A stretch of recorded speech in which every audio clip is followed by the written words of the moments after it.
Now, y'all, let's tap in real quick with these Color Purple numbers because now it's set in stone. The Color Purple has flopped, and it's a done deal because it is already available to stream from home. So that is a clear indication that they know that they are not going to make their money back in theaters off of this film.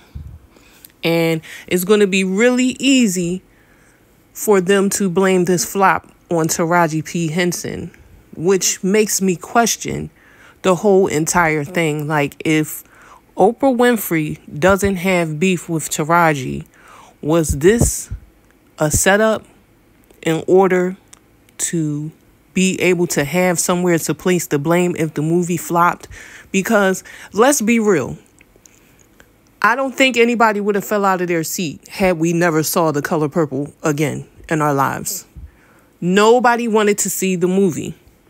The outcome that it had on Christmas Day was because it was promoted that there was going to be a one-time event, that the movie was only going to be in the movies on Christmas Day. So that's why so many people showed up that particular day.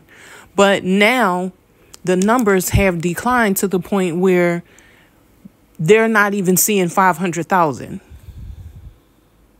The day-to-day numbers have been very low lately, and I think the highest number that was reached was probably 600,000. So they're out of the millions. Like, the movie is not even making $1 million a day at this point. And they've spent approximately $150 million on the movie. So it's a loss and it's a done deal. And I do not think they should blame Taraji. I think they should blame Oprah for even bringing this reboot to the studio, because nobody asked for it. Nobody wanted to see it. And if they're going to get anybody, I hope they get Oprah. And let's talk about the whole Oprah Taraji thing for a second, because I didn't like the fact that Taraji was speaking up for actresses and people that were on her level, which includes Fantasia and the other young lady, Danielle Brooks.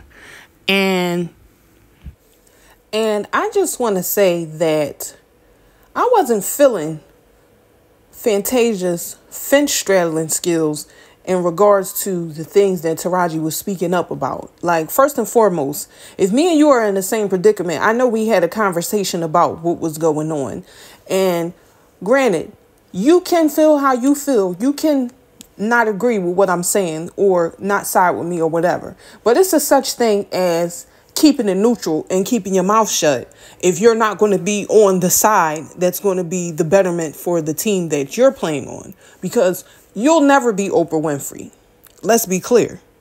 But it seems as though every time Taraji spoke up to say something, like when they were talking about the rental cars, and here come Fantasia, oh, I'm a Southern woman and I would prefer to drive myself. Like, Fantasia, girl, you just learned how to read like 5 years ago, okay? So now what we need you to do is learn how to keep your mouth shut, because clearly nobody told you about that part. Like, that's a part of learning too, learning when to keep your mouth closed. I feel like she was backdooring Taraji, and Taraji, that girl is not your friend, okay? Because she has already showed her alliance and who she's rolling with if things go south. So, hey, but to blame this movie flopping on Taraji speaking out about her experience in Hollywood, I definitely don't think it was that. I think it was just the fact that the people did not want to see the movie. Now, what do you think? Do you think that Taraji speaking out made people somewhat turn their back on the film, or do you think that people just flat out didn't want to see the movie? Slide on down to the comments and let's talk about it.